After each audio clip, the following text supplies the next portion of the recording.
Hi guys, welcome back to our channel MS official blogs. ఈ రోజు అయితే లలిత colours కొరుట్లకైతే వచ్చేసినాం. ఇక్కడ లలిత కలర్స్ లో అయితే ఫినిషింగ్ అయితే స్టార్ట్ అయిపోయింది. గణపతుల వాతావరణం అయితే స్టార్ట్ అయిపోయింది. ఇక్కడ అట్లనే బుకింగ్ అయితే స్టార్ట్ అయిపోయింది. ఇంకెవరైనా విజిట్ చేయకపోతే వెంటనే వెళ్ళి విజిట్ చేయాలని కోరుకుంటున్నా. లలిత కలర్స్ కొరుట్ల ఈ గణపతి వచ్చేసి దాదాపు 9-10 ఫీట్స్ వరకు అయితే ఉంటది. ఇప్పుడైతే ఫినిషింగ్ అయితే చేస్తున్నారు.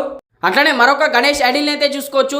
ఏం లేదన్నా గణపతి వచ్చేసి 13-14 ఫీట్స్ వరకు అయితే ఉంటాయి. ఈ గణపతి వచ్చేసి శ్వేష నాగు మీద అయితే నిల్చొని అయితే ఉన్నది. గణపతి హైలైట్ అంటే హైలైట్ ఉన్నది. అట్లనే షెడ్ లోపట్ల అయితే పెద్ద పెద్ద భారీ గణపతులు అయితే ఉన్నాయి. ఇక్కడ చూసుకోవచ్చు మీరు. ఏం లేదన్నా గణపతి వచ్చేసి 20 ఫీట్స్ ఎబోవ్ ఉంటది. అట్లనే గణపతి అడ్డంలో వచ్చేసి 12-13 ఫీట్ల వరకు అయితే ఉంటది. దాదాపు చూపించే గణపతి భారీ విగ్రహాలు అయితే బుకింగ్ అయితే నడుస్తున్నాయి. ఇంకెవరైనా విజిట్ చేయకపోతే వెంటనే వెళ్ళి విజిట్ చేయాలని కోరుకుంటున్నా. లలిత కలర్స్ కొరుట్ల ఇక్కడ దాదాపు బొజ్జ గణపతులు అట్లనే బొంబాయి స్టీల్ గణపతులు అయితే తయారైతే చేస్తున్నారు. స్టాండింగ్ పొజిషన్ లో ఇక్కడ చూసుకోవచ్చు మీరు. గణపతులు వచ్చేసి ఇప్పుడైతే ప్రస్తుతం వర్క్ అయితే నడుస్తున్నది. కొరుట్లలో ప్రతి ఒక్క కలర్స్ అయితే మీకైతే చూపిస్తా. ప్రతి ఒక్క షెడ్ ని మీరు మాత్రం మన ఇన్స్టా పేజీని మాత్రం ఫాలో చేయండి. అట్లనే మన యూట్యూబ్ ఛానల్ అయితే సబ్స్క్రైబ్ అయితే చేసుకోండి. వీడియోకి ఒక లైక్ అయితే చేసేయండి. Thank you for watching this video. జై శ్రీ గణేష్, జై శ్రీరామ్.